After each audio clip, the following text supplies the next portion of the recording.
Hey, what's up guys, Phil here from Inspire Fitness. Welcome back to the channel. So we have another fun recipe for you guys today. We got Korean style meal prep. Today's recipe is going to be all about spicy chicken kalbi. We got the regular version and the low carb version as well. So let's get cooking up, guys. This is a recipe that my mom has been making for years, and it's great to prep for the week if you want a quick and easy meal with a lot of protein. We got a keto friendly version and the regular version, so let's get cooking up, guys. So the ingredient list will be down in the description below, so make sure you get everything before you start this recipe.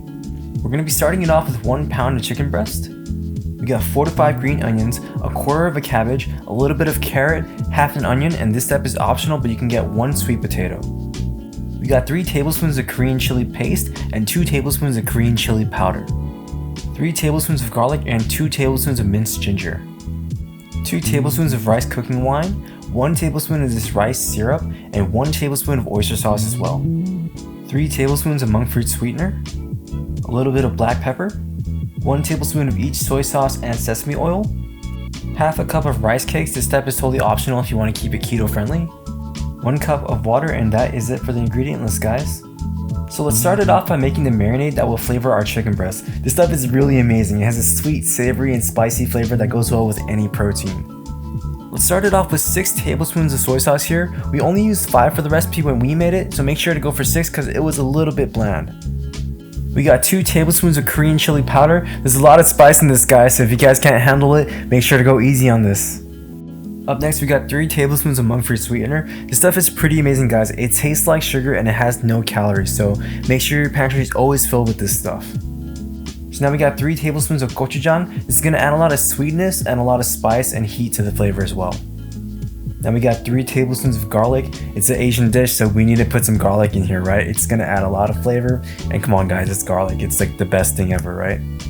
Now we got 2 teaspoons of ginger. This stuff is great. It goes really well with the garlic.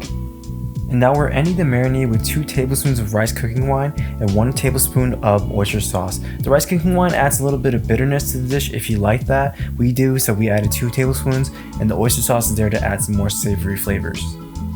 Oh, and we forgot to add the black pepper in. Just add it in and mix everything up and you're good to go.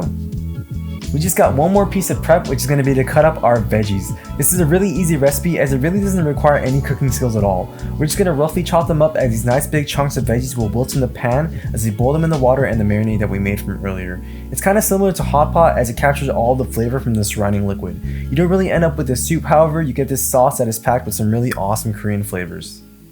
So now we're going to do the same thing with the chicken breast. A really rough chop is all you need to prep it up, so make sure you go for whatever kind of length you want. We went for these little chicken tender pieces, but you can totally go for bite-sized little nuggets, or even on ground chicken if you like.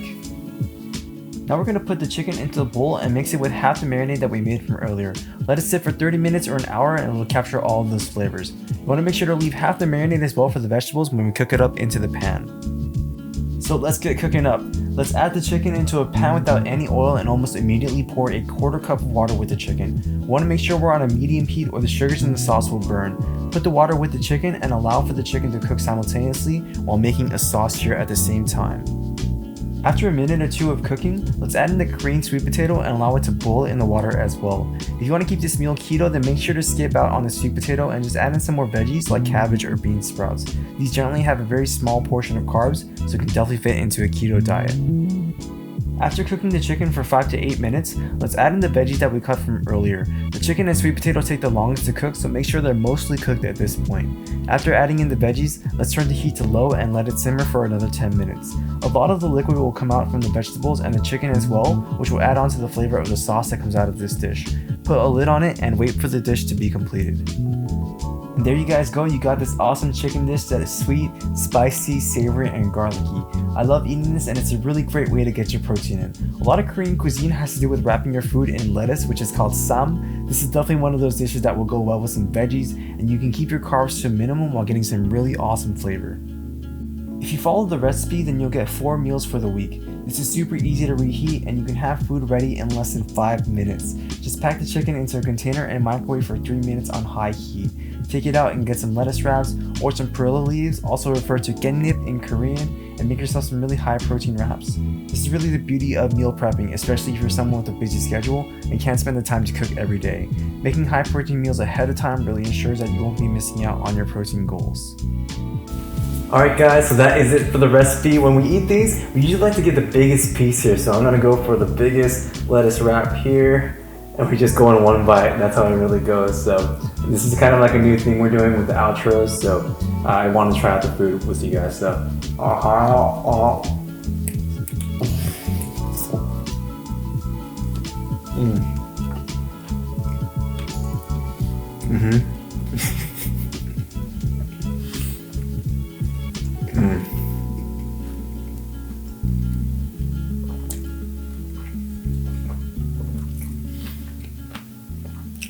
Man, my mom makes like the best food, for sure.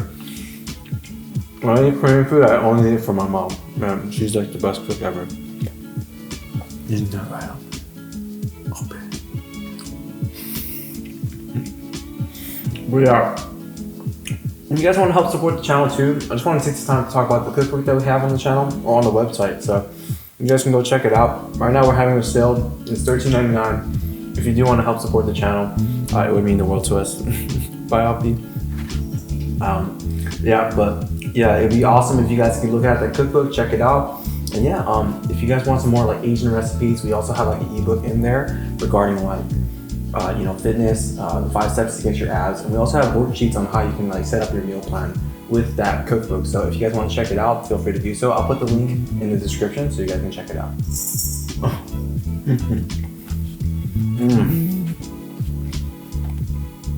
Yeah. So if you guys want a keto version of this, you guys can just take out the sweet potato and the rice cakes, and it's just going to be chicken in there. So it's really good. I'm also going to try it with these pieces of lettuce here. It's like sweet, spicy, savory. It's amazing.